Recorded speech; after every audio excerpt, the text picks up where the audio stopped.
Hello, it's Austin with Aces of Average. Welcome to another episode of Good or Garbage Gear Review. It's Tuesday, which means it's Tactical Gear Review Tuesday. I don't know why I'm doing this.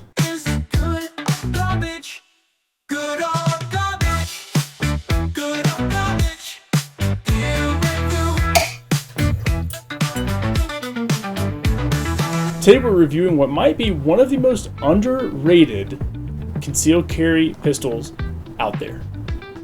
Or is it? The CZ-75 P01 Compact PCR? That's a long name. This has been my carry gun for the last over 10 years, and I'm going to talk about it today. As always, be sure to stick around to the end, because I'll show you a lesser known use, fact, or hack about this item. Even for you CZ fans out there, you might not know this one. And I'll be giving it the classic good or garbage review. Without further ado, the CZ P01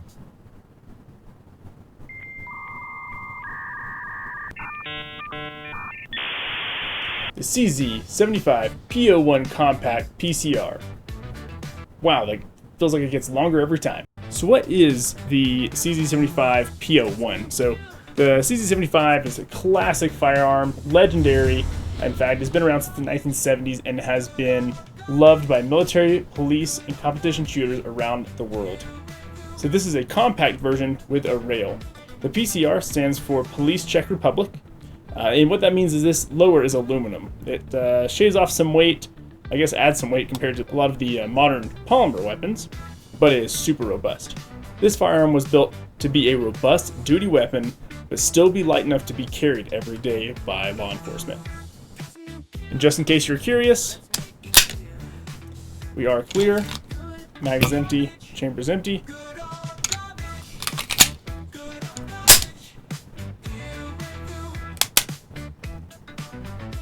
This particular CZ-75 P01 is a decocker version, so it has no safety, but you can decock it to where it is a double action. And of course, subsequent rounds after that will be a single action.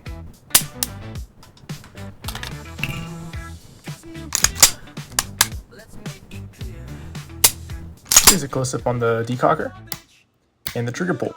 Has some take-up, a nice wall, and the reset is just as crisp.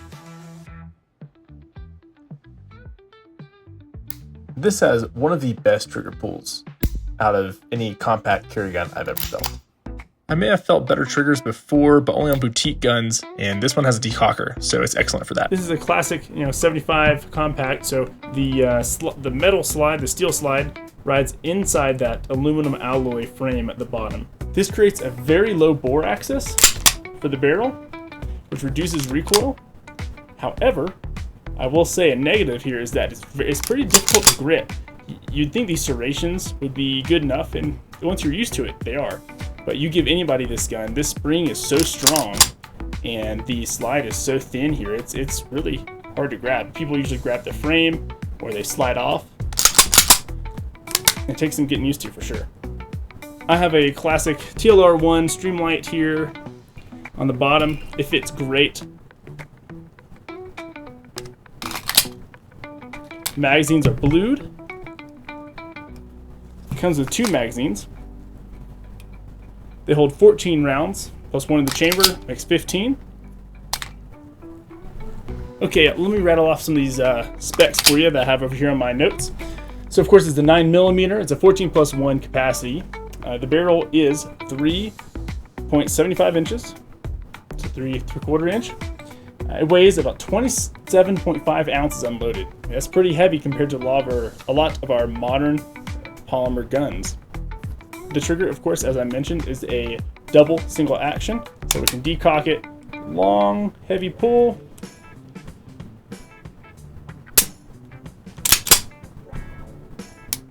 And that subsequent fire,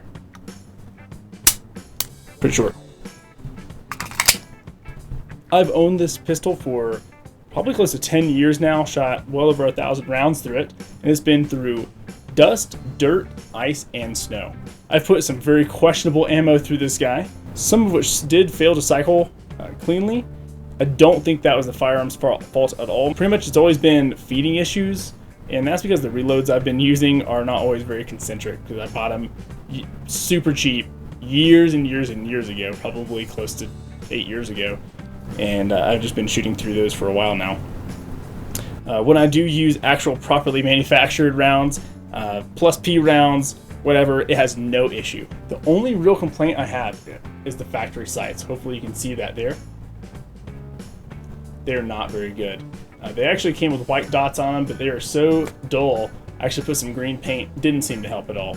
They do make, of course, sights you can put in here, and compared to a lot of the modern firearms, it's not optic ready. So you'd have to get this milled out for that. There's so many wonderful features on this firearm. Starting, we'll just go through it very briefly here. The ergonomics for the hand grip here, palm swells and stuff, are excellent. For my hand, and for anyone I've let shoot this, they usually say, wow, that's a comfortable gun. And it really is. I don't think you can get better than this. I've never shot a gun more comfortable than this grip. You have a chamfered edge here that's perfect for your finger just to lay right up here out of the trigger guard before you're ready to shoot. You have these very aggressive serrations accounting for that smaller slide to grab. You even have this milled out section, these striations on the top of the slide, and that helps reduce glare from the sun when you're aiming down the sights. We have a pretty big slide release here. Decocker takes some getting used to, but it's actually very ergonomic and comfortable. You can do it with one hand, no problem. I have a little bit of a hard time getting around to the mag release. I have decently good sized hands, but in my comfortable shooting position, my thumb is just a bit shy, which is good in some sense. You don't accidentally drop the magazine, but you do have to turn it out of your grip a little bit to release, for me. They have a cutaway here so your hands can get nice and high up on the grip. Again, I have pretty big hands, and for a compact, especially with this little pad on the bottom of the magazine, my hands have no problem fitting on here, even with some room to spare. They have this beautiful beaver tail here to keep you from getting bit by the hammer. It breaks down similar to most pistols, and it does have this slide up here at the front. It also has a, hopefully you can see that, it does have a little bit of a ridged or checkered front edge of the trigger guard. So I guess if you're gripping with the other hand, you can go in there. This thing just wants a light though. It is perfect for a light or a laser. Alright, before we get to that lesser known use fact or hack about this gun, here is our verse of the day. Psalm 127. Unless the Lord builds the house, those who build it labor in vain. Unless the Lord watches over the city, the watchman stays awake in vain. It is in vain that you rise up early and go late to rest, eating the bread of anxious toil, for he gives to his beloved sleep. Behold, children are a heritage from the Lord, the fruit of the womb a reward. Like arrows in the hand of a warrior are the children of one's youth. Blessed is the man who fills his quiver with them. He shall not be put to shame when he speaks with his enemies at the gate.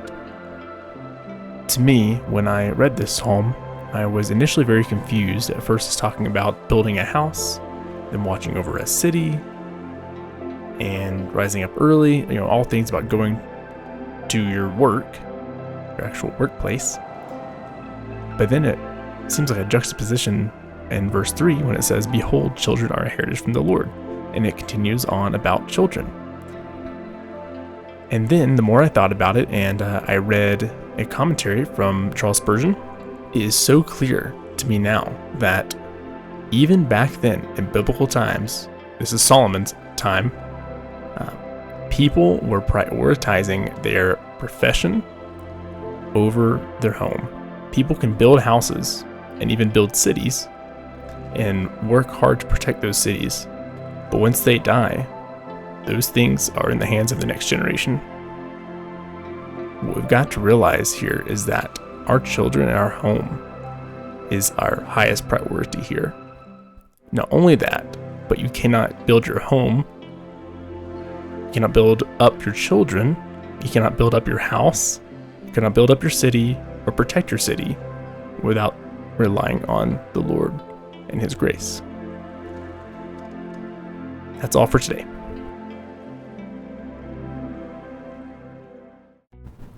Okay, a cool fact that not a lot of CZ shooters even would know about this firearm is that every CZ P01 variant had to pass the NATO certification testing, which means 15,000 round reliability tests, extreme temperature variants, drop safety checks from all sorts of angles. That is military grade durability in a civilian carry package. Alright, time for the good or garbage score. Here at Aces of Average, we judge gear on 3 things: versatility, reliability, and overall quality or design thoughtfulness. For versatility, I would actually give this firearm a 7. Maybe 5 years ago, I'd actually rate it a lot higher, but now that so many polymer guns are out there, this gun is starting to fall behind. It's not optics ready, and it's really heavy, which does totally help with recoil management, and the overall feel of the firearm feels so solid. But when you're backpacking or carrying every single day, it really is nice to have a lighter firearm, or one that can hold an optic. Something else on versatility is that because this is a pretty niche firearm, and it's a great one, don't get me wrong, but there's a lot less accessories for it. So I wanted a level 2 at least retention holster. Hard to find one, really, for this firearm. I really would prefer one that locks into the ejection port versus this foldover, because even with the foldover it can move up and down, and that trigger guard can be exposed.